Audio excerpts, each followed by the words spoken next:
Buenos días, muchachos, ¿cómo les va?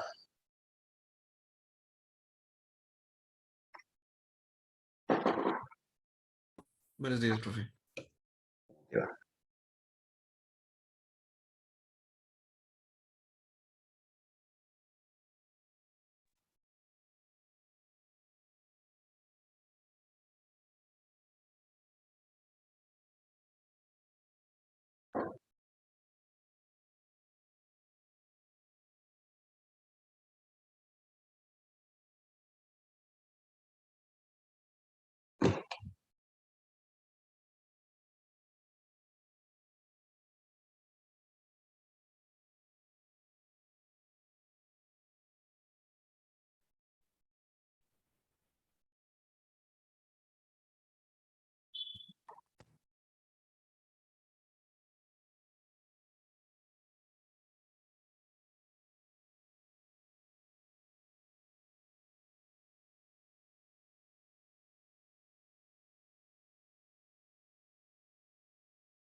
Bueno, muchachos, démosle 2 minuticos, 8:05, y arrancamos.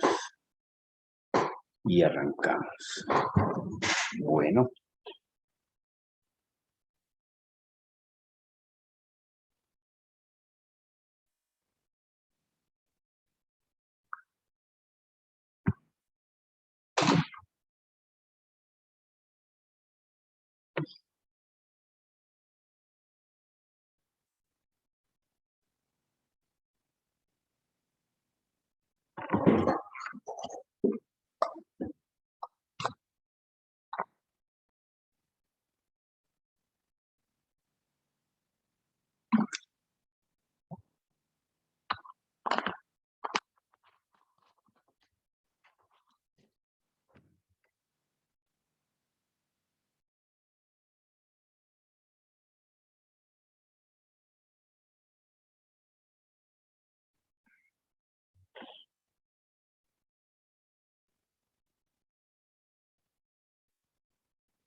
Bueno, entonces, como habíamos hablado el día de ayer, efectivamente, bueno, primero peguémosle un saludito a nuestros participantes, quien está en plataforma.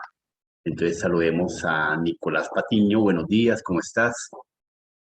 Buenos días, profe, ¿cómo está? Y el señor Manuel, buenos días, ¿cómo te va? Buenos días, profe. ¿Cómo estás? Camilo Andrés Hernández, buenos días, ¿cómo estás? Buenos días, bien, profe. Don Sebastián Gómez, Buenos días, profe. ¿cómo está? Don Neftalí, buenos días. Profe, buenos días. Buenos días. Don Nicolás Rojas, ¿cómo le va? Buenos días, profe, muy bien, ¿y a usted? Ok, gracias, bien. Don Miguel Salazar, buenos días. Buenos días, profe. Don Ferney Alejandro, buenos días. Buenos días, profe. Don Sergio Moreno, buenos días. Buenos días, profe. Don Juan Castro, buenos días. Don Juan Castro, nuestro monitor, ¿qué pasó? Nos voló. Doña Adriana, buenos días, ¿cómo le va? Madrugó. Buenos días, profe, ¿cómo estás? Bueno, no conocemos a Adriana ni se ha presentado. Prenda video, la conocemos y apagamos nuevamente. Espérame que me... Estoy terminando de arreglar. Ahora se va a peinar, Dios Prenda. mío. Me Ah, toca. ¿qué tal? ¿Qué tal? Ya casi me No. estoy terminando de arreglar. Ok, don Juan Castro, ¿sí se encuentra o no se encuentra? Mi estimado monitor. Vamos a ver qué mal, por favor. Sí, claro que estoy. Ah, bueno, ya me tenía preocupado. Bueno, Juan. No. Listo, entonces démosle inicio a nuestra clase y sesión del día de hoy, mientras que termina Adri de achicalarse. Bien, entonces, efectivamente hemos hablado sobre los diferentes elementos, recursos, la proyección, la importancia de las redes, el cableado estructurado. Pues el cableado estructurado es un simplemente elemento adicional, es un daño colateral dentro del proceso de las redes, efectivamente. Bueno, las redes es que lo que hoy en día nos abarca, nos enreda, nos cobija, con la cual nosotros disponemos de todo un esquema de comunicación, transmisión. Y al final del ejercicio, pues vamos poco a poco entendiendo que ayer dejamos en claro que lo que nosotros manipulamos dentro de las diferentes comunicaciones, de las diferentes líneas de envío, recibido, transmisión, almacenamiento, procesamiento, pues simplemente son datos. Ya cuando tenemos un paquete de datos, un conjunto de datos debidamente estructurado, porque nosotros no reunimos un datos porque decir, cojamos la palabra de Julio, de Juan, no, sino que de manera ordenada seleccionamos y clasificamos los diferentes datos para poder establecer una coherencia y un resultado final que nos va a dar como un dato llamado información. Entonces, de ahí entonces comenzaremos a interpretar que lo que manipulamos con nuestras redes son información al final del resultado cuando hemos empaquetado, procesado, modificado, actualizado, analizado los datos, ¿correcto? Entonces, las redes, pues como se van a dar cuenta paso a paso, lo último que manejan son paquetes dato a dato, uno a uno, envío, recibido, procesado, almacenado, recepcionado, etcétera. Bien, desde ese punto de vista, entonces, efectivamente, nuestro tema de introducción a la cableado de redes, a redes y cableado estructurado, pues nos dará un pequeño champú. Cabe conocer que tenemos que conocer adecuadamente la estructura, la arquitectura, saber qué es arquitectura, saber qué es composición, saber qué es diseño, qué es configuración. Y esas son palabras claves que nos van llevando paso a paso en un esquema de poder evaluar y poder interpretar. No basta solamente con pensar en que de pronto ya conociendo las tipologías, las clases de redes, pues estamos sobrados, mentira. Mientras que no conozcamos su esquema, su fondo, su estructura, pues realmente estamos un poco cortos en el esquema de cómo llegar a pensar si se evalúa, por qué se evalúa una tipo A, un tipo B, una clase de red, etcétera, etcétera, etcétera. Y ahí entonces comenzaremos a establecer. En primera instancia, el concepto de arquitectura, desde el enfoque de arquitectura, tenemos que dejarlo en claro. Aquí les damos un diseño que es el diseño, un concepto, perdón, que es el diseño del conceptual y la estructura operacional fundamental de un sistema de computadora. Aquí efectivamente estamos implicando siempre a nuestro principal actor, que es el PC, que al final del ejercicio al final del cable se nos va a convertir en un sistema de información. En un sistema de información, ¿por qué? Porque nos va a transmitir, nos va a tratar, nos va a modelar, nos va a gestionar los datos. Y los datos obviamente no solamente son letras, los datos no son solamente números, los datos son videos, los datos son sonidos, los datos son canciones, los datos son símbolos, los datos son videos, etcétera. Entonces, los datos son todos los elementos que transmitimos en cualquier modelo, pero transmitimos una señal, un punto, una raya, un mensaje, un sonido.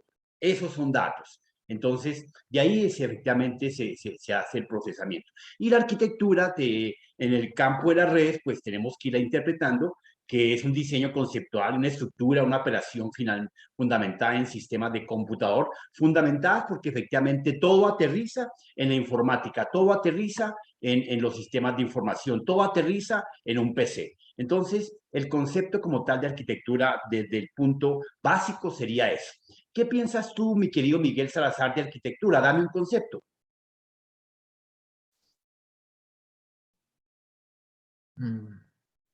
Concepto,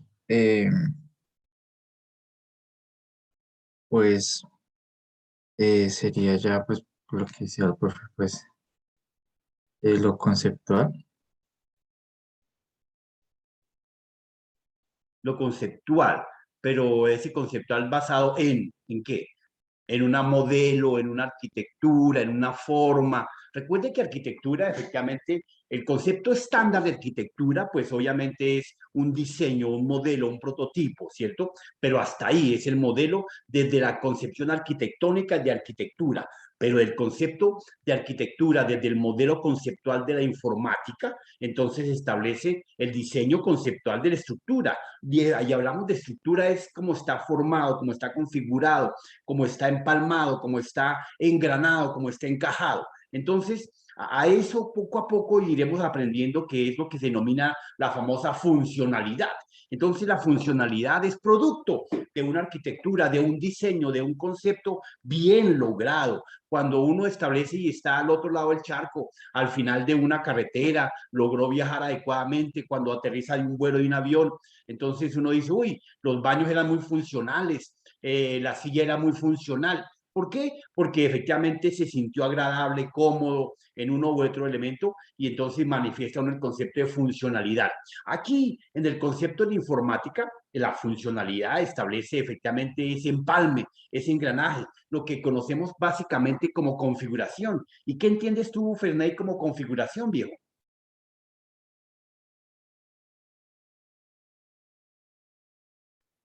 Pues siento yo que son como las características, la forma en la que se hace algo, por decirlo así. Sí, la forma en que se hace algo perfecto, sí, efectivamente. Ya desde el punto de vista informático, ¿cómo lo podías concretar, viejo? Desde el punto de vista informático, pues Sí, sería señor. lo que espero, digamos, de una ejemplo en una aplicación. Lo que espero que esta haga, o sea, las funciones que tenga cuando yo la utilizo y ese tipo de cosas. Perfecto, lo que espero que quede engranada y quede encajada. Entonces, esa palabra configuración nos va dando y nos va aterrizando el concepto de adaptar, de engranar, de acoplar. Eso es configuración. Y esa adaptación, ese acoplamiento, ese engranaje es lo que facilita la arquitectura. Y si la facilita la arquitectura es porque tiene un diseño óptimo, conceptual, funcional, que efectivamente los elementos se encajan, engranan uno tras otro. Y ahí efectivamente atrás, soportando toda esa concepción adicional, está el concepto de lo que se denomina un sistema. Y ya nosotros ayer definíamos brevemente, a vuelo de pájaro, efectivamente un concepto de sistema, que es el conjunto de elementos que interactúan entre sí para un fin común. Y ese efectivamente es la funcionalidad de la arquitectura.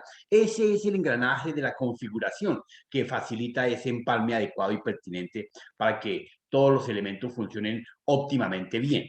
Entonces, la arquitectura, bueno, se da desde un computador, bien sea que estaremos conectando, recepcionando, almacenando, procesando, no importa, simple y sencillamente tenemos que adecuar pertinentemente cada uno de los elementos para que tengan una conectividad y una conceptualización de diseño óptimo y funcional. Ahí, entonces, viene el concepto de arquitectura.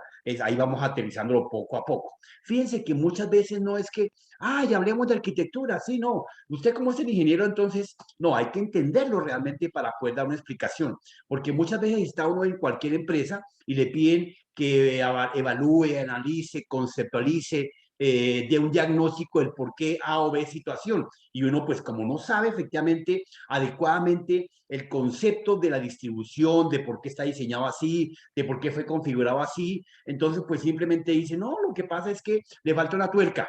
No, grave. Entonces hay que establecer inclusive una opinión si de pronto el diseño, la capa de red que fue tendida, la topología, la tipología y la clase, pues no es pertinente dentro de esa conceptualización, dentro de ese diseño, dentro de esa estructura. Y como no es pertinente, entonces uno diría, no es pertinente como cuando el médico efectivamente sale y le dice al paciente, mire que tal cosa, que el otro, el paciente, ¿qué le fue en la operación? No, pues él no puede salir a decir simplemente no lo rajé bien, simplemente tenía mal el apéndice. No, él sale y da un concepto que a razón de un proceso que venía resultando de mucho tiempo atrás, da una explicación y de pronto inclusive el tipo lo da de manera técnica que uno pues queda más negro y groggy del susto.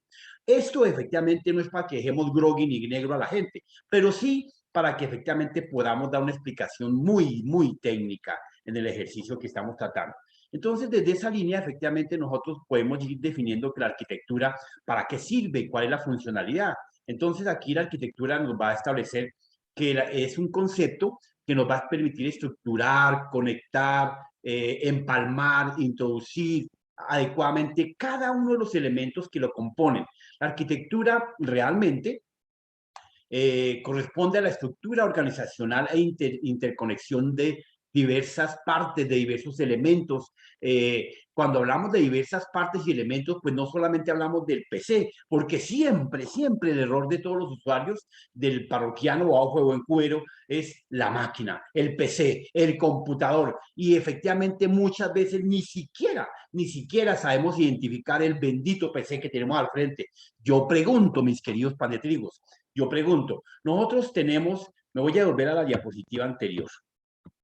Les voy a preguntar, clara y sencillamente, ¿qué se me hicieron mis recursos? Acá está. Coloquemos esto acá. Venga, a ver, preguntamos aquí. A ver, preguntémosle a uno de los colegas. A ver, este elemento que estoy señalando ahí, mi querido Juan Castro, ¿cómo se denomina? ¿Cómo se llama?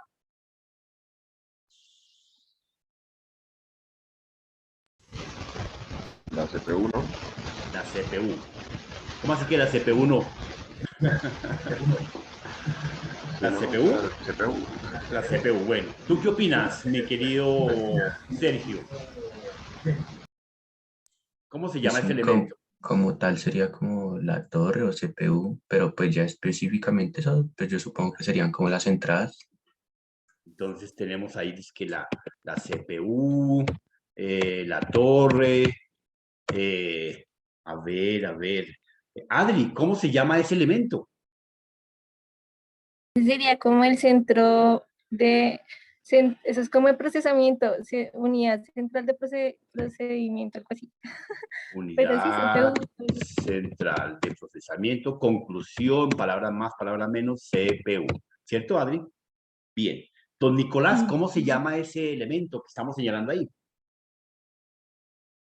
Obviamente es un dibujito muy técnico, muy liso, ¿no? Pero es identificable. ¿Ah? Don Nicolás se voló. Nicolás Rojas. Oiga, si va a tocar llamarlo por Rojas, como en el batallón, qué pena. Dale. Profe, pues una CPU. La CPU. Dios mío. ¿Quién da más? El otro Nicolás. Patiño. ¿Cómo se llama eso? No, profe, pues la verdad sí, también yo la conozco como CPU, no. Muy bien, muy bien. Don Emanuel, ¿cómo se llama esa vaina? Pues carcasa, contenedor de las piezas del hardware. Carcasa, contenedor. Bueno, al menos cambió, bueno. Don Camilo Andrés Hernández, ¿cómo se llama eso? Profe, pues yo también la conozco como torre o CPU. Torre o CPU, bueno, nos iba escribiendo porque ya sabemos. Entonces, don Santiago, ¿cómo se llama eso?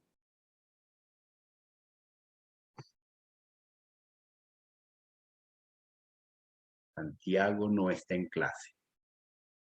Se nos voló. Juan, me le pone ahí un punto negativo a Santiago, ¿es el amable viejo? Ok, lo noto. Listo. Entonces, ahí comenzamos con los puntos negativos.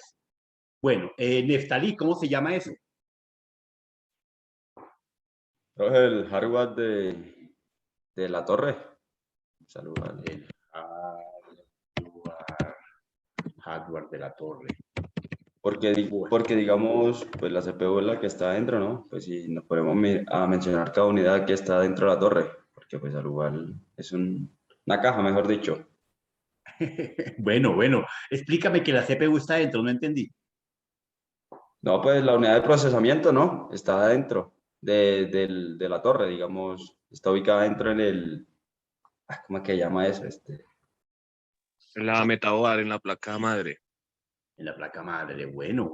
Exactamente. Bueno, le agradezco a Neftalí porque nos dio luz. Dios mío, estaba asustado. Alguien medio no conocía, entonces él de pronto no tiene la palabra en la mano, pero sí, efectivamente, mis queridos casi técnicos profesionales, eso no se llama CPU. Desde hoy borren de sus cabecitas ese concepto, por favor.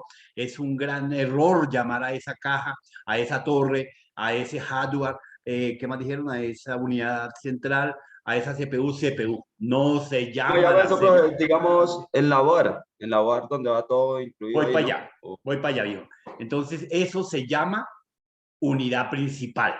Esa cajita se llama unidad principal, como la describió Neftalí. Es la que no, es el contenedor, alguien lo dijo, otro compañero dijo carcasa, contenedor. Sí, efectivamente, la unidad principal, la que contiene todos los elementos, todos los circuitos.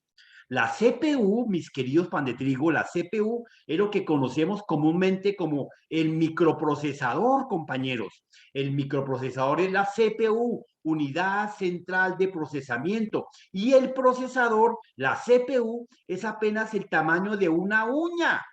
Mírense la mano, así de grande es el procesador, como la uña gorda, la uña de su dedo gordo de la mano, de cualquiera de las dos, el que tenga más gordo. Entonces, efectivamente, ese es la CPU, es el procesador, nuestro querido y amable cerebro principal de nuestro hardware. Y efectivamente esa cajita se llama unidad principal, así de sencillo. ¿Y unidad principal por qué? Porque sí, la unidad principal que contiene efectivamente todo la arquitectura, el hardware de los elementos, el contenedor de los elementos, los circuitos, las tarjetas, los chips, los condensadores, la tarjeta madre, el mainboard, ella es la unidad principal. Entonces, desde hoy no quiero volver a escuchar que cuando les pregunten algún día que cómo se llama esa caja, sí señor, CPU, eso que me lo diga un parroquiano de a pie, vaya y venga, pero ustedes, no puede llamarse nunca jamás la CPU. Entonces, efectivamente, nuestra unidad principal es la que recibe, es la que adopta cualquier clase de elemento que le colocamos, que lleguemos a empalmar, a conectar a nuestro querido computador, a nuestro querido unidad principal, a nuestro computador. Y obviamente cuando ya estamos describiendo a este elemento, la unidad principal, la pantalla, el teclado, el usuario, el sistema operativo y lo demás, entonces es ahí cuando se traslada en un concepto que se llama sistema de información, porque lo estamos utilizando para el tratamiento, la gestión, la modificación, la actualización de los datos. ¿Que de dónde vienen? Bueno, vendrán de algún lado. ¿Por qué medio? De los diferentes medios que las redes y el cableado estructurado que está debidamente diseñado y empalmado, engranado y arquitectónicamente configurado, nos van a permitir transportar. Entonces, las redes solamente van a hacer eso, el transporte, facilitar muchas otras herramientas como protección, cuidado, configuración y demás, pero primordialmente el envío, la recepción y el traslado, la llegada de datos, que poco a poco miraremos que se llama paquete de datos adecuadamente. Bien, entonces, partiendo desde acá, que ya conocemos adecuadamente cómo se llaman los elementos, pues ya entonces no podemos volver a dejar en línea que esto se llama CPU, sino unidad principal. Bien, ¿preguntas? Entonces, bajo esa perspectiva, entonces efectivamente decimos que la arquitectura efectivamente nos va a permitir verificar un set de instrucciones. La arquitectura nos va a permitir establecer la manera en que conectamos los elementos. La arquitectura nos va a permitir efectivamente estructurar, configurar, adoptar. Aquí dice que la arquitectura es un set de instrucciones, cantidad de instrucciones, tamaño de instrucciones, manera de acceder a memorias, forma de conexión de cableado, definición de registros, interconexión entre computadores, mecanismo entre entrada y salida, jerarquía de órdenes, de memoria, de instrucciones. Esa es la arquitectura, desde el enfoque de las redes. Ojo, desde el enfoque de las redes, porque la arquitectura, desde el enfoque de la arquitectura de un PC, estaríamos hablando de la estructuración de sus elementos, como lo dijimos en el concepto anterior. Entonces, bajo ese esquema, efectivamente, la arquitectura nos va a permitir, desde el enfoque de las redes,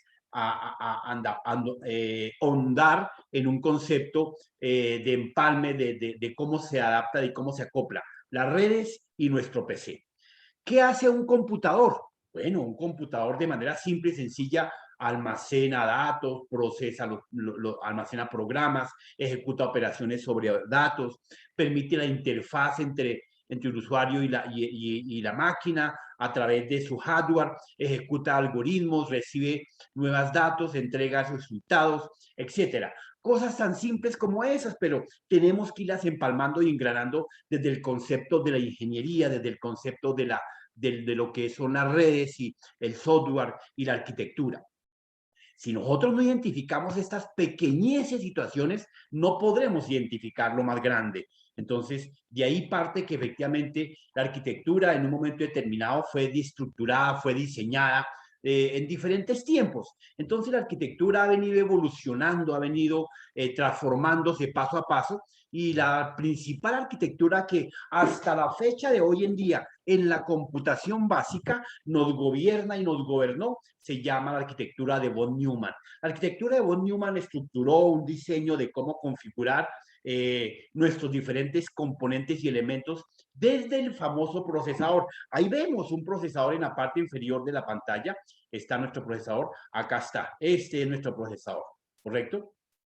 Entonces, ese procesador es el encargado de administrar, gobernar, conectar, permitir. Él es el que nos permite que la red quede adecuadamente instalada, que la red tenga los protocolos de comunicación óptimos, que la red tenga los protocolos de envío, de recepción, de administración y de gestión adecuados para que efectivamente podamos transmitir. Pero todo a través de una arquitectura adecuada y óptima desde el enfoque de von Neumann, que es la arquitectura simple y sencilla que nos permite. Perdón, un momentico. Bueno, muy bien. Chao. Aromático. Gracias. Bien, entonces, desde ese punto de vista tenemos nuestro primer concepto de la arquitectura que nos gobierna y que nos estructura las máquinas que usted tiene al frente. El pinche hardware que tiene en el Smart, bien sea de Apple, bien sea de Huawei, bien sea de Samsung, bien sea de Tel, otras diferentes marcas, pues efectivamente está gobernada bajo la arquitectura de von Neumann, ya la veremos. Otra arquitectura que no fue sobresaliente y que tuvo sus pinos por su estructura de instrucciones y órdenes, fue la arquitectura de Harvard. Pero esa arquitectura pues realmente no evolucionó. Otras arquitecturas en el punto 3, multiprocesadores, sistemas distribuidos y demás, se utilizan de pronto en algunos sistemas robustos, gigantes, gubernamentales, para máquinas totalmente gigantes que requieren de un modelo y una estructura. Pero les cuento, de todas formas, arquitectura de multiprocesadores y sistemas distribuidos están basados en la arquitectura de von Neumann. La arquitectura de Hart, efectivamente, sí es una arquitectura propia, es una arquitectura que diseñó sus propios elementos de comunicación, sus propios buses, su propia conectividad. Entonces, veamos.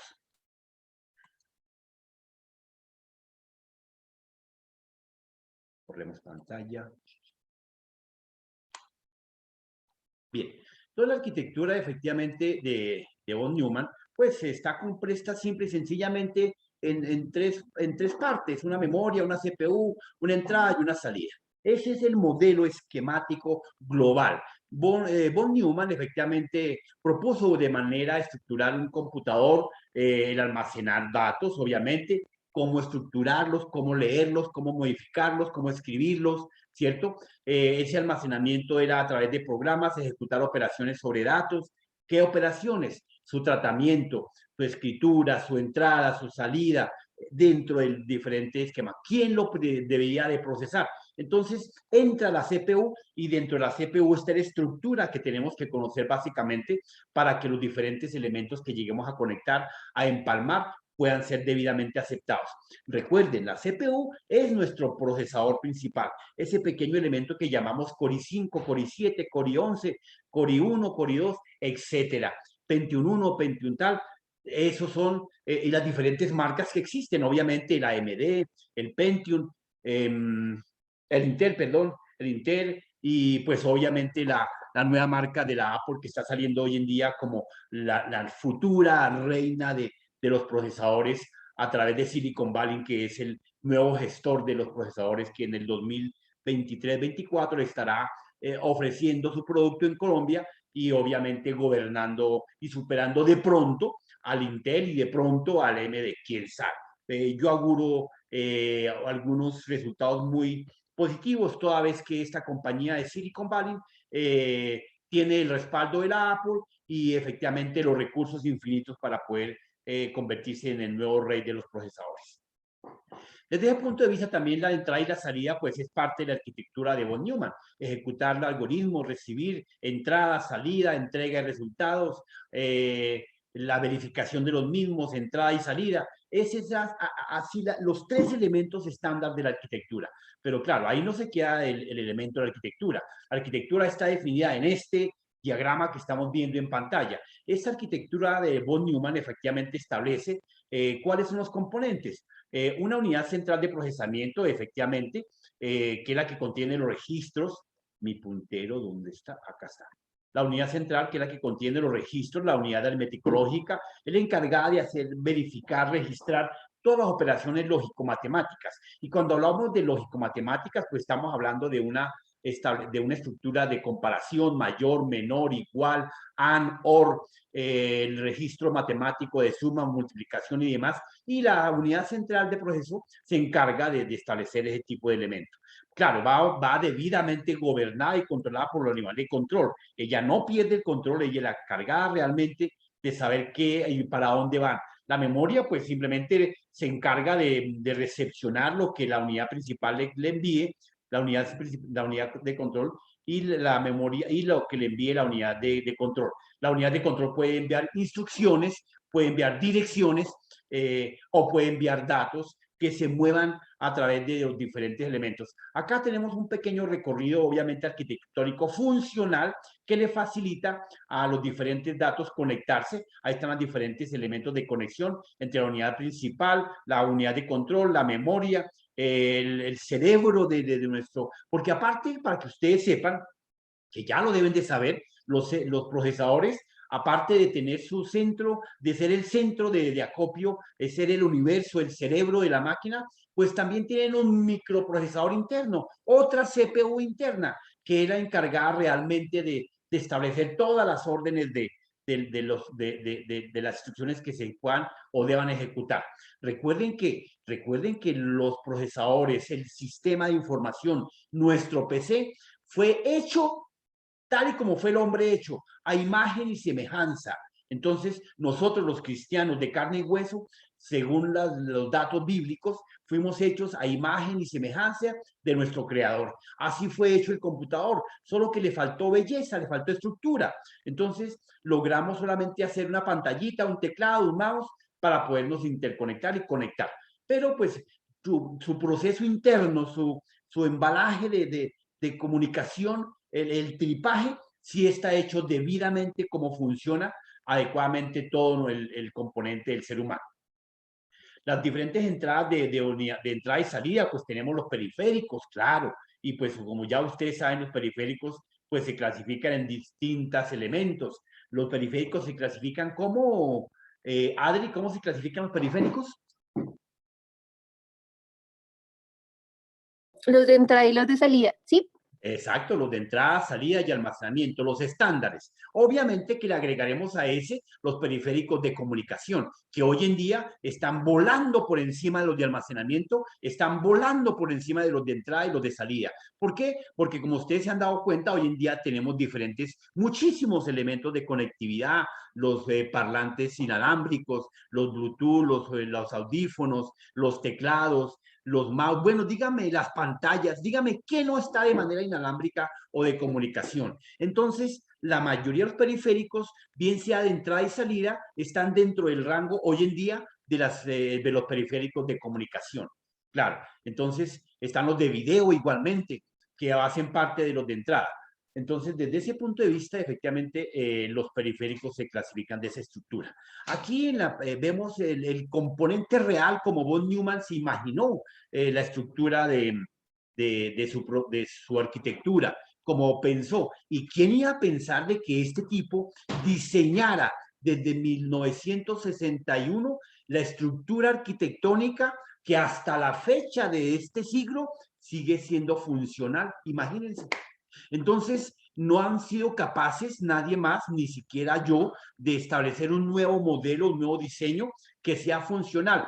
Claro, yo no tengo los recursos ni tengo un laboratorio para estar haciendo las investigaciones del caso, pero sí, efectivamente, lo tiene las diferentes empresas como la Intel, como la misma Apple, la Silicon Valley, la AMD, que tienen los laboratorios y los recursos para crear nuevas estructuras. Entonces, una cosa es la arquitectura y otra cosa es la tecnología. Entonces, esos procesadores tienen su propia arquitectura y su propia tecnología, para que ustedes lo tengan en cuenta. No solamente son procesadores porque sí, no son procesadores de... ¿Por qué se le llama, mi querido Santiago, procesador Core i7, Core i8, Core i1, Core i5? ¿Por qué motivo, Santiago?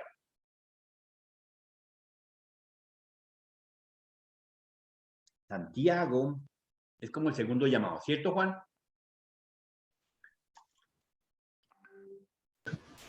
Sí, señor. Listo, colócame de otro punto negativo, ahí está amable. Ok. Bien, entonces, en ese punto de vista, efectivamente, tenemos a nuestro modelo arquitectónico funcional hasta el día de hoy, ¿ok? Próximamente, como ya ustedes son conocedores del concepto, efectivamente, llegó o va a llegar, y ya llegó, la nueva computación. Saldremos de la computación básica, que es la que hoy nos gobierna, con la arquitectura de von Neumann, y pasaremos a cuál computación. ¿Cuál es la nueva computación que viene encima, que ya no está pisando los talones, que ya está haciendo en Estados Unidos sus primeros pinos y en China sus primeros elementos? La cuántica. Exacto, este muchacho. ¿Quién me habló, perdón? Yo. Qué pena, es que dame tu nombre. Neptalí. Don Neptalí. Hágame un favor, Juan, colócame un punto positivo a Neptalí. Sí, señor. La computación cuántica, efectivamente, es la nueva computación que viene a gobernar el nuevo mundo de las máquinas, del hardware y del Pero software. la cuántica viene es como un complemento a las computadoras actuales porque vienen más es para procesos así como buscar, por ejemplo, que busquemos un problema y que la ayude a resolver, pero viene más como un complemento, no como para reemplazar, no viene para reemplazar, o por lo menos con lo que se ha visto actualmente con la cuántica, no está para reemplazar las computadoras actuales. Bueno, Sebastián, sí, no te voy a establecer, a negar. Perdón, un tico. ¿Tu hijo cómo está? Listo, ya te mando a llamar. Chao. Sebastián, sí, efectivamente, no es que venga a complementar, viejo. Realmente, si tú estás leyendo el tema, te vas a dar cuenta que el nuevo procesamiento de estos elementos vienen con su propia medida. Efectivamente, lo que tenemos en las primeras de cambio, pues apenas es un pequeño hervor de lo que va a ser y apenas nos están diciendo que va a ser más eficiente, pero no es que sea más eficiente, es que está haciendo un procesamiento totalmente diferente al que hacemos con un bit. Ustedes saben que un bit está compuesto por la unidad, la mínima unidad de información y se puede representar o con un 1 o con un 0.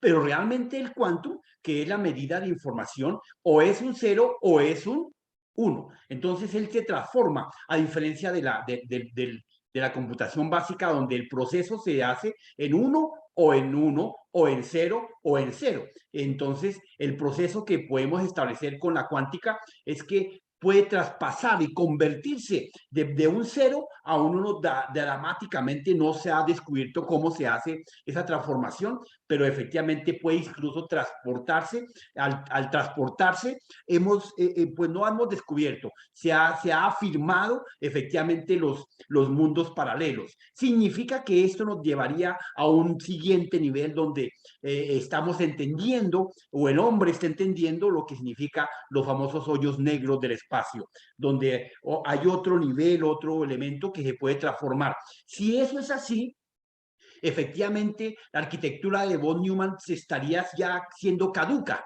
que va a ser caduca, efectivamente, pero como hasta ahora estamos en las primeras de cambio, hasta ahora nos dicen que va a ser que va a ser más veloz, claro que es mucho más veloz, mientras que una máquina de computación básica realiza o hace un análisis de una operación técnicamente diseñada para evaluar su rendimiento, su funcionalidad y su velocidad, la hace en 5, en 7 años. Una computación cuántica, un quantum, establece un proceso en 70 horas o en 70 horas, que lo promedio efectivamente. Entonces, fíjense que pasamos de un tiempo de proceso, de cantidad, de movilidad, de un elemento que está en estado 0 y se puede transformar a estado 1, que no es exactamente el mismo resultado, pero que obtiene su finalidad. Entonces, en primeras de cambio se enfocó la cuántica para establecer los procesos de seguridad, de ciberseguridad, de establecerla para poder desencriptar, porque si uno se demoraba, por lo menos yo me puedo demorar tal vez descubriendo una clave de 128 bits, tal vez 5 o 6 días. Claro, sin las librerías que podemos encontrar de pronto en la internet, en el viejo Google, pero haciendo un algoritmo, técnicamente puedo estarlo implementando en tal vez 3 o 5 días y poder desencriptar la clave de 128K. Pero efectivamente, la cuántica no, la cuántica necesita tal vez un segundo. Lo que yo necesito 5 días, o la máquina a través de ella igualmente requiere para poder que ella entienda y me desenmarañe la clave, la cuántica lo puede hacer fácil y sencillamente. Claro, habría que aprender procesos de cuántica y cómo se procesa.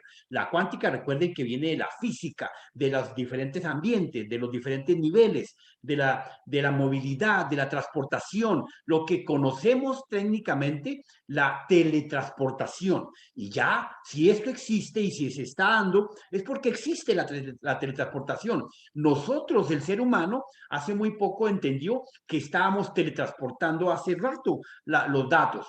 Entonces, lo que en este momento se está dando en Alemania es poder transportar del punto A al punto B un elemento físico, y ya se pudo transportar un grano de arena. Entonces, eso ya es un avance. Seguramente que en el 2150 está pronosticado, según mis datos, efectivamente estamos haciendo ya una proyección de teletransportación. Aquí el engranaje primordial es que podamos descomponer la molécula viviente del ser humano y podamos transportarla en sus mismas condiciones y resultados finales.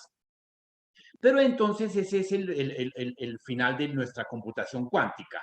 terminará siendo un elemento obsoleto, como cuando habían las máquinas de escribir. Entonces, ¿cómo van a escribir con el teclado si el computador no tiene la barrita para golpear el papel? Bueno, fíjense que efectivamente se llevó al proceso y se almacena, se procesa, se modifica, se escribe, se borra muy fácilmente todos los elementos y se imprime y ya de manera con láser, con tinta, con calor, etcétera, etcétera, diferentes modelos de poder imprimir. Entonces, apenas, queridos pan de trigo, estamos comenzando. Bien, entonces en este modelo efectivamente que tenemos de la arquitectura, pues la arquitectura de Newman nos dice que tenemos unos elementos de entrada y salida que nos van a permitir precisamente el procesamiento. Y tendremos unos elementos que nos van a transmitir esas entradas a la memoria, a la unidad central de procesamiento, nuestro procesador, la unidad de control, ¿cierto? Entonces, ¿qué tenemos que tener? Unos buses que nos van a llevar los datos, las direcciones o las instrucciones. Entonces, por eso tenemos diferentes tipos de buses. Tenemos buses de datos que están en rojo, ¿cierto? Tenemos los buses de control, ¿cierto? Y las buses de direcciones. ¿Cuáles son las direcciones? En la memoria que han almacenados, en la dirección 212545, una instrucción que la CPU ordenó dependiendo de un dato de entrada de cualquiera de los periféricos que tengamos debidamente conectados. Así es simple organizacional de comunicación entre los diferentes elementos. Newman descubre y establece esta estructura que hasta hoy ha sido funcional. ¿Y por qué funcional? Porque rinde, porque es veloz, porque es capaz de establecer. Nuestro cerebro, efectivamente, si lo llegamos a desenmarañar y un neuro ¿cómo se llama? No olvido el nombre. Un neurólogo nos logrará dejar ver cómo está compuesto nuestro cerebro, pues lo hemos visto de manera virtual con una cantidad de redes marañosas que van conectadas unas con otras y están enviando no solamente lo que yo estoy viendo, lo que estoy tocando, sino que efectivamente está enviando las instrucciones de almacenamiento. Cuando a usted lo toca a alguien en la mano, automáticamente usted no es que sienta ahí, ¿no? Sino que el cerebro de manera rápida envió una señal. ¿Qué está ocurriendo? Si es un sentir, lo están tocando, y uno analíticamente desde el punto de vista del razonamiento del ser humano dice, me están tocando, ¿correcto? Y si alguien lo está pellizcando, entonces él manda la misma orden y devuelve que existe un dolor, entonces hay un maltrato, entonces la orden la recepciona. Entonces también manejamos órdenes, también manejamos instrucciones y también manejamos datos. Esa es la viva realidad de nuestro cerebro, ¿ok? La entrada, la unidad encargada de procesamiento, nuestra CPU, y la memoria, que es la encargada de almacenar, de modificar, de direccionar hacia dónde van los diferentes elementos de entrada, como datos, con instrucciones o direcciones, ¿ok? Siga. Bien. Buenos días. Permítame, ¿me lo puedes dejar yo por acá? Permítame. Permítame un momentico, por favor.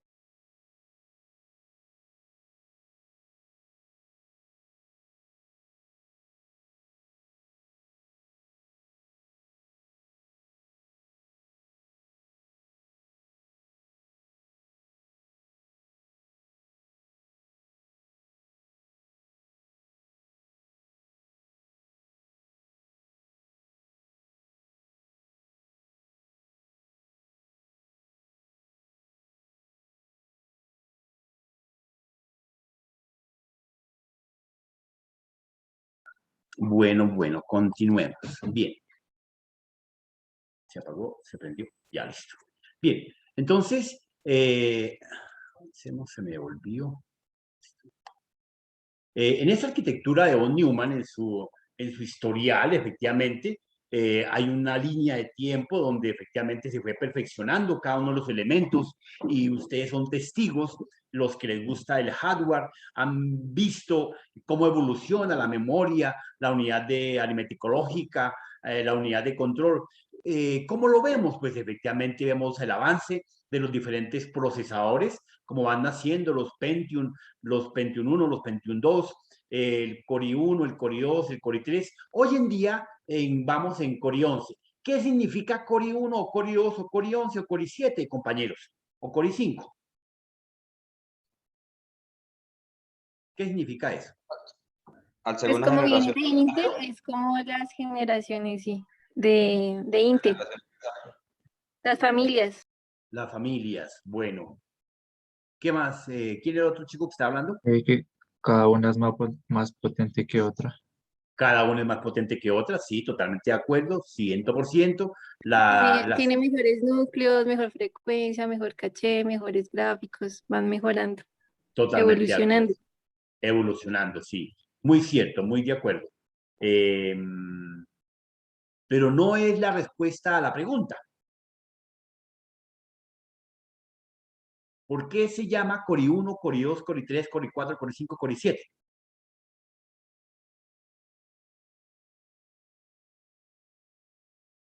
Bueno, les voy a hacer la tareita. Interesante. Me parece interesante que no sepan qué es eso. Bueno, entonces, compañeros, les queda de tarea. Mañana miramos su consultoría sobre esa pregunta. Es importante que ustedes, Neftalí, dale, ¿va a preguntar algo? No, profe, no. Ahorita espere que estoy pensando. Muy bien, muy bien. ¿De dónde es Neftalí? ¿De Córdoba? No, del lado de Valledupar. Claro, perfecto. Bien, Neftalí. Entonces, efectivamente, bueno, tiene lo que dijo Adri, es muy cierto, sí, totalmente. Las diferentes referencias, las diferentes, no familias. Porque cada quien cumple función diferente, ¿no? O algo así. Sí, totalmente de acuerdo, cada uno tiene, no, pues no función diferente, pero... Pues yo tengo una, profe. Dale, Manuel. No sé si está bien. Dale, tranquilo, fresco. Pues desde mi punto de vista, o sea, es como Core 1, o sea, la cantidad de núcleos que lleva. Este muchacho está volando, sí, colócame un punto a Manuel, Juan, es tan amable. Esa sí es la razón verdadera. Pues se llama Core 1, Core 2, así como se llama Pentium 1, Pentium 2, AMD, demás características, es porque efectivamente dentro de la estructura que estamos viendo en pantalla, la memoria, la unidad planimetricológica, la unidad de entrada y salida, los buses, la unidad de control, pues estos recursos que fueron diseñados y creados desde 1945 por Bond, pues efectivamente estableció que era un único elemento. Él no se imaginó que efectivamente el cerebro tenía otro cerebelo, y dentro del cerebelo de nosotros tenemos un cerebro, así como lo escuchan. Entonces, nosotros tenemos nuestro cerebro, que es la cabezota que tenemos encima de los hombros, y efectivamente tenemos una zona especial, central, muy protegida, que se llama cerebelo. Ese cerebelo que lo de que dicen y escuchamos por ahí en los mentideros de los hospitales, que es la médula, ya el centro, efectivamente es el cerebelo.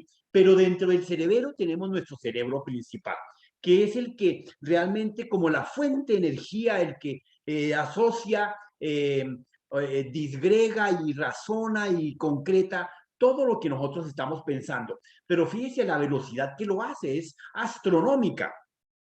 Como efectivamente las primeras máquinas tenían arquitectura de Bond, efectivamente eran muy lentas, pues dijeron, no, pues simplemente coloquémosle la estructura que tiene el cerebro, unos núcleos adicionales.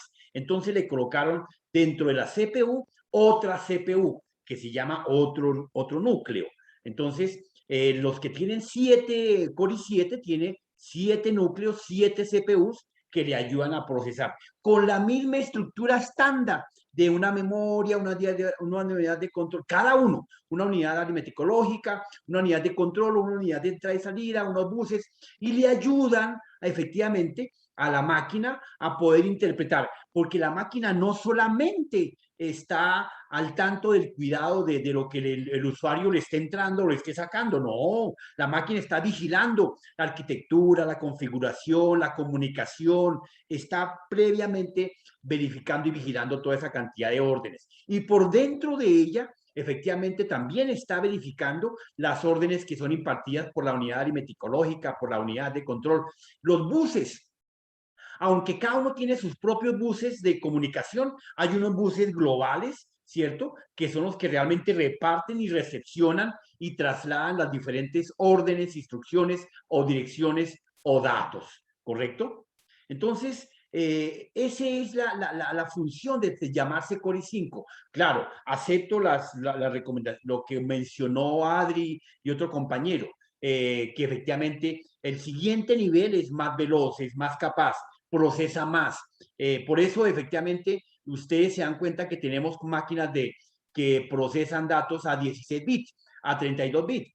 Y hay software que se diseña y se desarrolla. Ustedes que van a ser desarrolladores de software, tienen que saber a qué velocidad desarrollan y con qué arquitectura diseñan su propio software, si a 32, a 64 o a 128.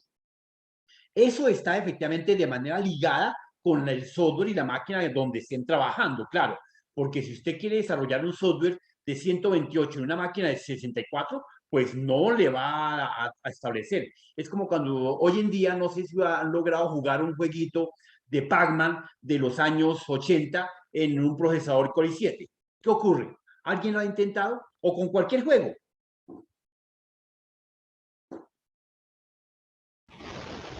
Toca con emuladores, no se puede jugar así por así como voy y lo descargo y lo juego.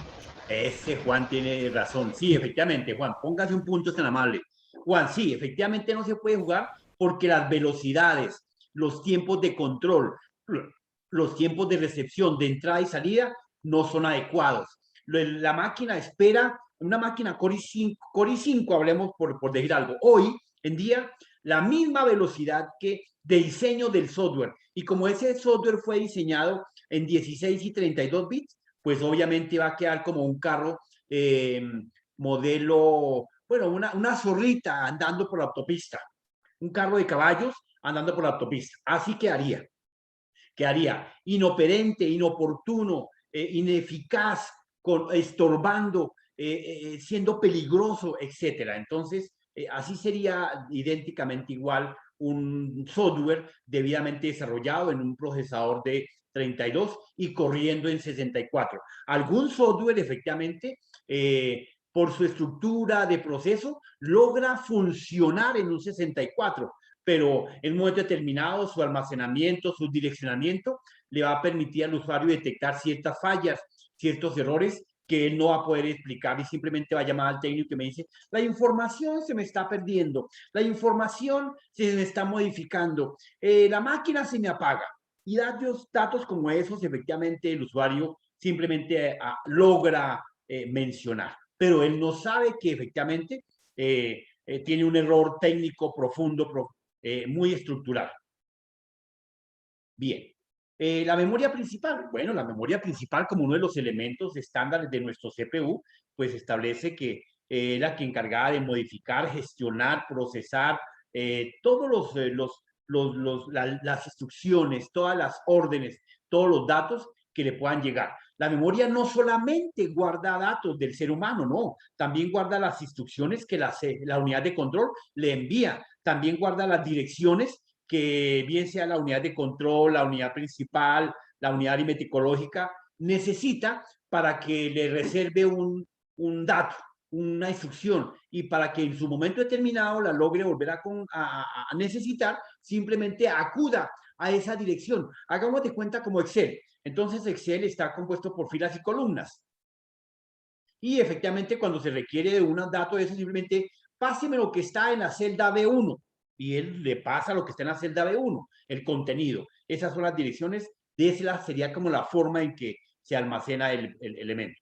La unidad aritmético-lógica. Bueno, la unidad aritmético-lógica, como ya hemos dicho, es la encargada de ejecutar las instrucciones, las órdenes, las operaciones, bien sea si son lógicas, estamos hablando de órdenes de tipo lógico de comparación, AND, viene con ella o sin ella.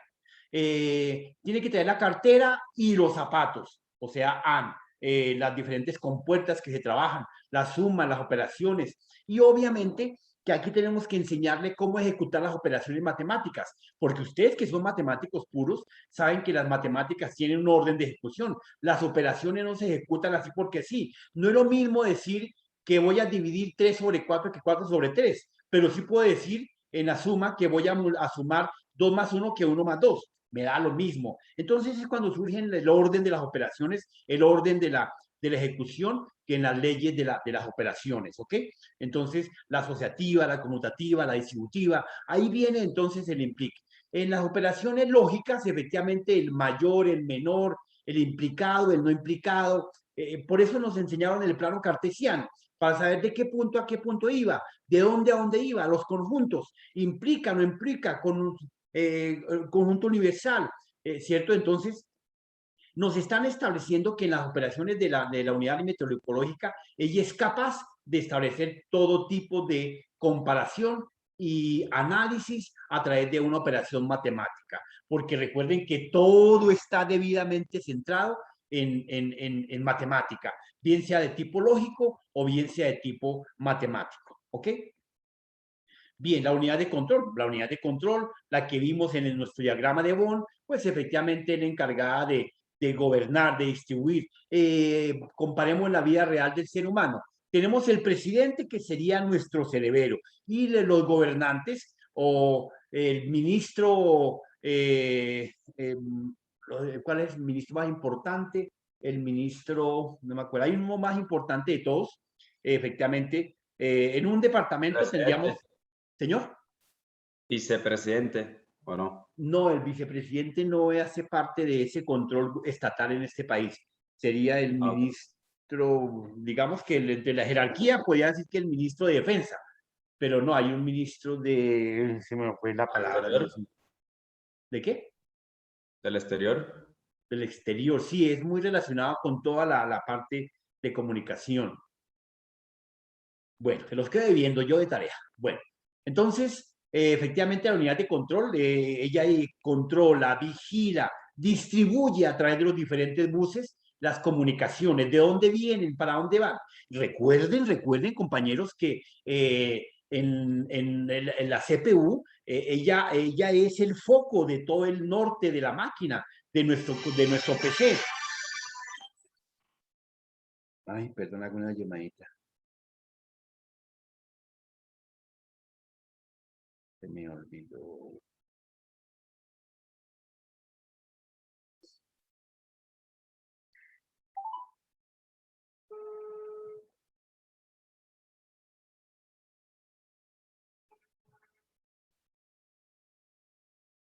Imagina que el señor está ahí en la puerta hace rato, a mí se me olvida.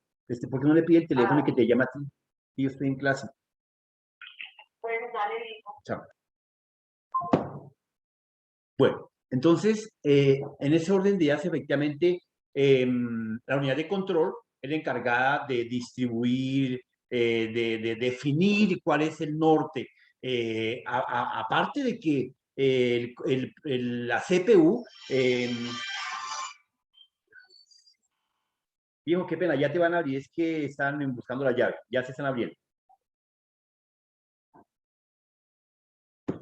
Bien, ay, Dios mío. Entonces, en ese orden de ideas, efectivamente, existe en el procesador unos niveles de comunicación como en palacio, como en cualquier casa, o en un edificio.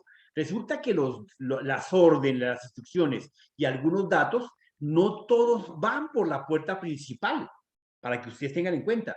Entonces van a ver ustedes más adelante, de pronto en arquitectura, van a ver que efectivamente existe una puerta principal que se llama Puente Norte y una puerta trasera que se llama Puente Sur. Entonces, no todo el mundo que llega a hacer una petición a la unidad central de procesamiento, al procesador, entra por la puerta norte. Entonces, el procesador contiene unos elementos que son el Puente Norte, que se llama el famoso chipset. Entonces, el chipset está compuesto por la puerta norte y la puerta sur. Y él se encarga de clasificar, efectivamente, para que la unidad de control no se fatigue. Y si no, imagínense la fatiga de un procesador. Constantemente o se recalienta la máquina o efectivamente logra tener un overflow o un desbordamiento de información y se bloquea. en algunos casos, los computadores antiguos, los 286, 386, 486, hasta el 586, se lograba recalentar bastante la board y el procesador, a pesar de que tenía sus ventiladores y sus disipadores, pero pues obviamente lograba generar bastante calor. Eso se eliminó con los puente norte y puente sur, con el chipset. El chipset, en vista de que había mucha petición de entrada de información, tanto instrucciones como órdenes, como direcciones, dijo, no, momentico, vamos a clasificar. Los de aquí entran por esta puerta, o sea, lo que son las instrucciones y las direcciones, y el resto del pueblo entra por la puerta trasera. O sea, los datos, ¿cierto? Y los datos primordialmente. Las peticiones de un mouse entra por la puerta sur, por el puente sur, y efectivamente la unidad de control se encarga de delegar directamente a cada uno de los componentes, la memoria, los registros, para que de una vez lo recepcionen, o sea, a la unidad de entrada y salida, al input-output, para que termine para dónde y cuál es su ruta de acceso, para que la misma unidad de control en un momento determinado determine cuál es su destino. Si yo estoy dando un enter en el teclado, pues la unidad de control recibe la orden, porque esa sería una orden, pero si oprimo la tecla J, sería un dato. Entonces ese dato entra por la puerta sur y el enter entra por la puerta norte. Y porque si se dio enter, porque esa J va a ir para un determinado sitio. Entonces, para tener un control adecuado, ¿ok? La famosa unidad de control. Bueno, la unidad de entrada y salida, pues son la encargada de establecer la recepción de los datos que van siendo únicamente datos, porque bien sea que los datos salgan de la máquina, que esté uno consultando en internet, en un archivo, en un PDF, lo que sea, o recepcionando un mensaje, una llamada, una carta, un documento que llega a través de un correo, pues son los datos de entrada, ¿correcto? Y ella se encarga de verificar. Los buses, como ya hemos venido hablando, pues efectivamente se clasifican en buses de direcciones, en buses de control, que circula la señal del control generado por la unidad de control, los buses de direcciones, que son todos los sectores donde se van identificando los espacios donde se van a almacenar los diferentes datos. Los buses de datos, pues efectivamente son los que transportan los datos como tal, un video, una señal, un sonido, una voz, un texto, un archivo. Los buses de datos exclusivamente transportan eso, es únicamente. ¿Correcto? Bien. Entonces, la arquitectura de Harvard, como la ven en la parte inferior, es más simple, sencilla.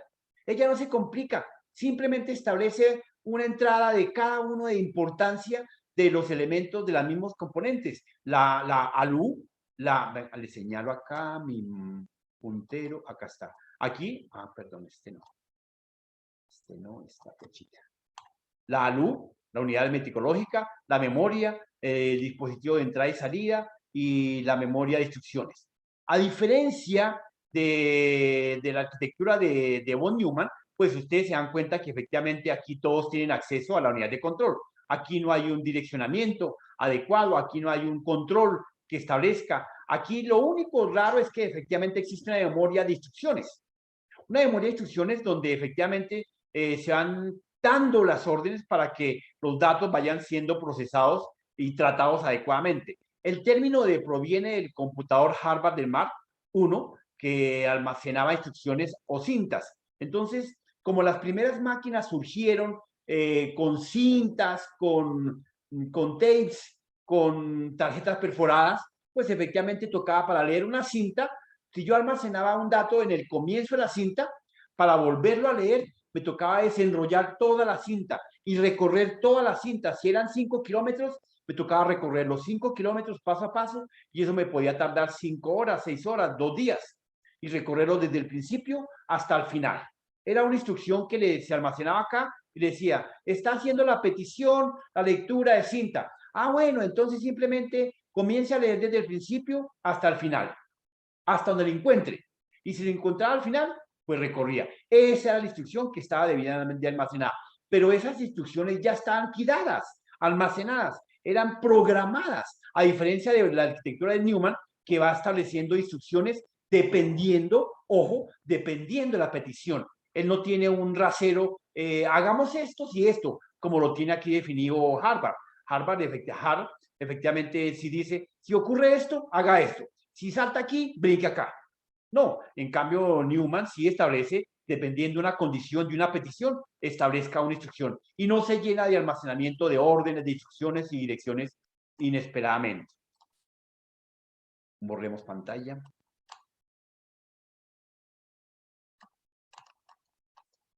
Continuemos. Las ventajas y desventajas entre las tecnologías de Harvard y la de von Neumann, pues las estamos viendo en pantalla. Una desventaja es cuando solo hay una memoria de caché, ¿cierto? Una desventaja de von Neumann es la limitación de las velocidades. A medida que efectivamente el procesador fue evolucionando, esa limitación fue desapareciendo. Pero a diferencia que en las primeras de cambio, en las desventajas de Harvard, efectivamente la velocidad era constante. Las velocidades de Newman en sus primeras de cambio, en los 286, en el 586, en el 386, por allá en los primeros de cambio, efectivamente era muy constante, a pesar de que las velocidades entre el 286 y el 386 se alcanzaba a notar, pues iba mejorando. Así como hoy en día podemos ver las diferencias y las capacidades de los procesadores Core i1, Core i2, Core i5, Core i7, pues ahí está. Las ventajas de dejar, pues, instrucciones de datos ya definidas, que aparentemente estaba todo hecho, todo cocinado. Pero eso limitaba precisamente la capacidad del procesador, o sea, era capaz hasta cierto punto y hasta ahí llegaba. Las ventajas de Newman, pues, son todas. Uso de más eficiencia de memoria, más simples y recursos, más de elementos de conectividad, eran totalmente abiertas paso a paso. Y se veía las ventajas de Newman, podíamos crecer. Con Harp nunca se pudo crecer. Hasta el 1970 se desechó la tecnología Harp, que era una tecnología obsoleta, una arquitectura que no tenía norte ni futuro, ¿correcto? Otros multiprocesador. Entonces, dentro de eso, otras arquitecturas y tecnologías, efectivamente, están los multiprocesador, donde establecían un procesador para cada una de las actividades, para la memoria local, para la memoria principal, para la memoria secundaria, para los elementos de entrada, para la memoria principal, etcétera. Entonces, era un proceso donde se requerían de muchos procesadores de independientes, pero no estaban controlados, como están debidamente hoy en un núcleo de Core i5, Core i2, Core i3, que están debidamente organizados y orquestados para que interactúen y sean gobernados por la unidad principal, ¿correcto? Obvio, tenemos un procesador integral, ¿cierto? Que por eso es que de pronto ustedes han visto, no sé si ya vieron compuertas lógicas, donde establecen los tipos de compuertas, las AND, las OR, y a medida que establecemos más procesos de control de administración, pues no tenemos que definir un procesador para cada una de las actividades, sino que simple y sencillamente abrimos una compuerta adicional, modificamos la compuerta, programamos la compuerta. Entonces, por eso existen las compuertas AND, OR, XOR, NEXOR, etcétera, etcétera. La memoria local mantiene una copia local de una porción de la memoria principal. ¿Qué significa? Que la memoria local, ayudándole a procesar los datos a la unidad central, pues mantenía la mitad del trabajo para que la memoria principal se alivianara. Pero eso era una consecuencia de pérdida de datos, de pérdida de control de dirección, ¿correcto?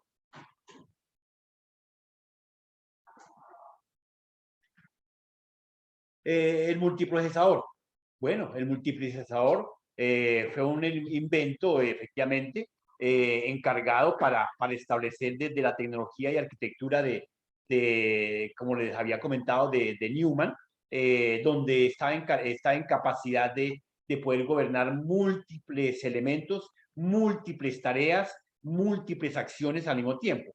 Entonces, el multiprocesador, pues realmente, como se conoció en sus primeras de cambio, desgastaba mucho a la unidad de control. Entonces, las ventajas: procesamiento de paralelos, cercanía con la CPU, permite altas tasas de transferencia. Desventajas: no todo es paralelizable, o sea que no todo era directamente en paralelo, sino también utilizaban procesos seriales. La coherencia de la memoria, como les decía, pierde los datos, no había un empalme entre la memoria principal y la memoria local, etcétera, etcétera. Entonces, estos procesadores desaparecieron con la tecnología bueno, a pesar de que los multiprocesadores fueron hechos con los procesadores, con la arquitectura de Newman, pues desaparecieron porque era como estar creciendo a un enano, agregándolo y creciéndolo, pero pues se requería cada vez de mucha más arquitectura física de hardware para poderlo ampliar. Y eso no era el norte. En cambio, la arquitectura que se le aplicó a la de von Neumann fue ampliar más unidades de compuertas lógicas de entrada, de salida, de NAND, de NOR, de XOR, de OR, etcétera. La arquitectura de ordenadores normalmente es como la que estamos viendo acá, que es muy parecida a la arquitectura de Newman. Tiene un OS de amplificación, un kernel, un empalmador o un ensamble, un controlador de elementos, un fireware y un hardware que está vigilando y gobernando. Pero pues esto lo que hace es demorar, hace perder la eficacia y la eficiencia de ese tipo de procesadores, ¿correcto? Bien. Otro tipo de arquitectura, como la que estamos viendo en pantallas, los sistemas distribuidos. Pues bueno, los sistemas distribuidos se denominan sistemas distribuidos es porque efectivamente establecen una prioridad a la petición. Dependiendo de la petición que se le esté solicitando, si el teclado solicita un llamado y el mouse solicita un llamado, pues él establece una prioridad a quién le va a atender. De pronto la unidad de control establece que necesita también que lo atiendan. Entonces la unidad de control supera la petición. Juan, le agradezco que apague. Juan.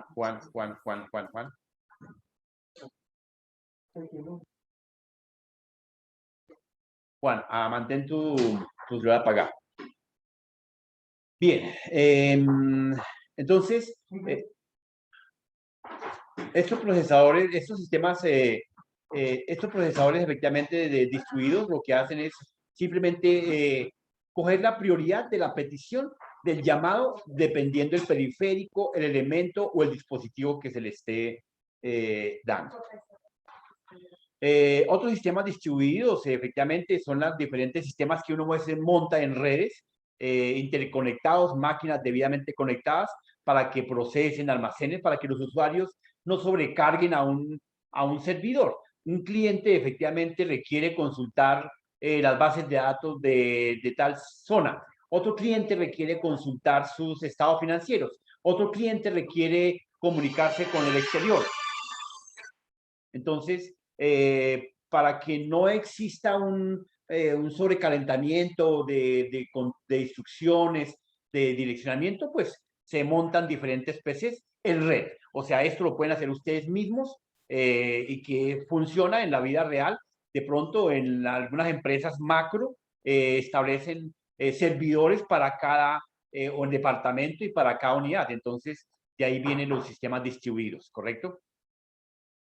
Las ventajas y las ventajas, señor. ¿Así se llama eso? O sea, procesos distribuidos. Sí, se llaman distribuidos porque están distribuyendo la carga de procesamiento y de almacenamiento, de control, de consulta. Pero estamos hablando dentro de las diferentes arquitecturas que podemos llegar a encontrar en el mercado, que viene muy relacionado, que existe un modelo muy parecido a los que hoy en día en redes se puede llegar a establecer, pero en redes se hace, la verdad, se hace desde el punto de vista de control de seguridad informática, más no porque no tenga capacidad el servidor de poder gobernar. Independientemente que se coloque un fireware, se coloque una serie de controles a la entrada, o proxies o demás características, muchas veces son violados estos sistemas. Entonces, ¿qué hace uno? Pues simplemente asegura de que si logran penetrar el departamento de contabilidad, pues solamente lograron llegar hasta ahí. Cuando logran llegar, pues ya automáticamente el sistema tiene que dispararse y alertar el resto de los sistemas. Entonces ya uno cierra las compuertas para que no sigan penetrando. Este sistema distribuido en redes es muy eficiente. Ventajas, pues economía, velocidades, confiabilidad, crecimiento. Realmente aplicar un sistema distribuido en redes es muy eficiente. Claro, teniendo el conocimiento de seguridad informática, porque si uno va a hacer un sistema distribuido en redes, porque fue que me dijeron que era muy eficiente. No, se vuelve eficiente cuando efectivamente hay una cantidad concurrente de usuarios y clientes haciendo diferentes peticiones. ¿Ustedes creen que la DIAN tiene un solo servidor? No, la DIAN, como todo el mundo está consultando sus impuestos, los contadores elaborando diferentes documentos, las empresas almacenando, pagando, registrando y demás características, entonces a nivel nacional, por segundo, deben haber por lo menos unas 80,000 transacciones por segundo. Para que eso no sea un proceso fallido, pues efectivamente se establecen diferentes servidores para que atiendan las diferentes peticiones. Casi que si ustedes son inteligentes, se dan cuenta que la DIAN desde la misma página logra loguear a cada uno de los usuarios a diferentes rutas. Y entonces, si a menos que vayan a consultar la misma, no se van a encontrar. Uno cree que está en la DIAN, pero resulta que está en diferentes servidores del mundo. Bueno, se acabó. Esto fue rápido. ¿Preguntas, compañeros? Profe, ¿tú nos regalas las presentaciones? Ah. Claro que sí, no, ni más faltaba ni lo pregunte. Estas presentaciones, Adri, quedan debidamente registradas en la plataforma. Entonces, ahora más ratico, yo en plataforma subo estos recursos. Lo que pasa es que, venga, miramos, les voy a chismosear aquí. Cableado acá, veámoslo acá. Esta presentación pesa 16, me toca partirla en 2, porque lo máximo que me permite es 12. Entonces, como pesa 16.7, me voy a coger la mitad y la dejo en 8, y la otra mitad la dejo en otros 8, ¿ok? Entonces van a encontrar dos presentaciones para que tengan tranquilidad. Bueno, de pronto, para que les quede elegante, pues le voy a colocar la primera hoja, la que están viendo acá, aquí, esta primera, aquí la subo, acá. Pero no la subió. Acá está. La primera hoja se la coloco y se la dejo ahí en pantalla, en cada presentación. Pero son la misma, ¿ok? Yo la tengo una sola, pero se la voy a montar en 2. Por otro lado, les dejo unas lecturas para el día de mañana y la tareita que bueno, ya que la resolvió mi amigo, ¿quién fue? Neftalí. Neftalí. El muchacho está volando. Y Emanuel también, Emanuel, con los núcleos de la sí. Pues Adrián está pendiente, me encanta. Muy bien. Bueno, entonces, ¿hasta ahí tienen alguna inquietud, alguna pregunta, sátira, reproche, insinuación? El profe maneja muchísimos, muchos, ¿cómo se dice? Muchas palabras, muchos tecnicismos. Entonces, ¿Ya acabó la clase o qué? No estaba en clase, viejo. ¿Cómo hace que ya acabó la clase? No, pues yo pregunto. ¿A dónde estaba? No has acabado. No, aquí pendiente, acá pendiente estaba. Ah, bueno. Bueno, lo que pasa es que, mire, realmente para que vayamos metiéndonos en este cuento, pues era para mí y para mucho ingeniero importante que ustedes conozcan de dónde se orquesta, de dónde se arma y de dónde se conecta todos estos elementos. Porque nosotros vamos a comenzar a hablar de conectores, de cableado, de tipos de redes, de normatividad de redes, la normatividad A, la B, y pues tenemos que saber cómo la conectamos y por qué usamos la A y por qué usamos la B, porque es que muchos dicen, no, es que aquí me funciona la B, y ya, uno le pregunta al ingeniero de redes, le pregunta, ¿por qué hizo la norma, por qué aplicó la norma B en esta red? Y dice, no, pues, es que aquí me funcionó. Entonces, unas preguntas más chimbas que uno dice, pero Dios mío, ¿cómo un ingeniero me responde eso? No, uno aplica una norma dependiendo cierta arquitectura, ciertos protocolos. Cuando uno va a establecer una configuración de un PC, establece los requisitos, sus prioridades, para qué se necesita, un levantamiento que sea pertinente. Cuando uno va a hacer un montaje de una red, compañeros, pues tiene que establecer los costos, el ambiente, el espacio, algo que uno, pero si es que yo voy a montar una red, no voy a comprar el edificio. No, no, no, no, quietos.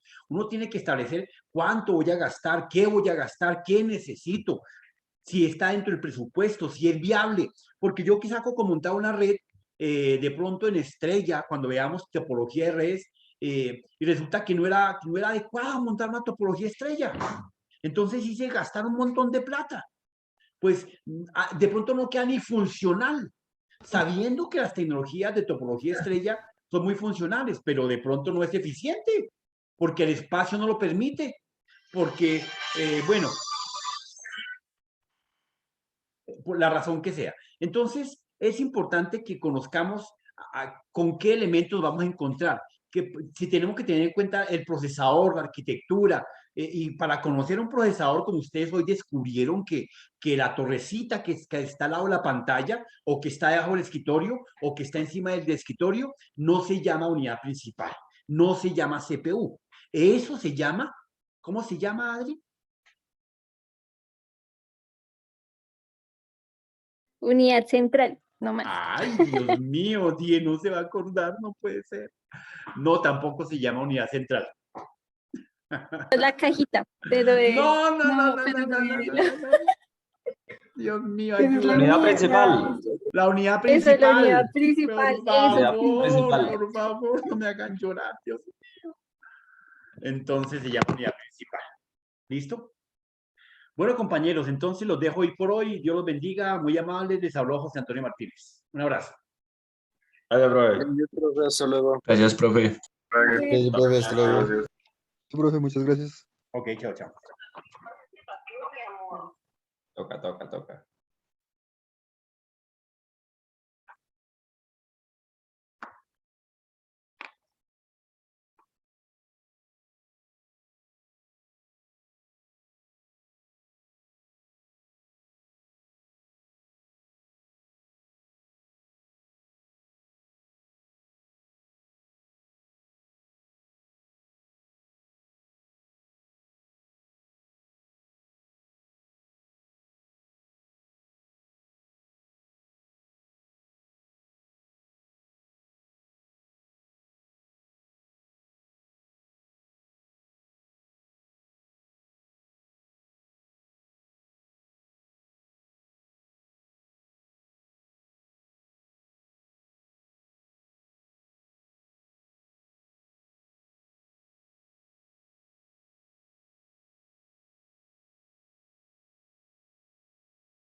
Todos en la casa están igual.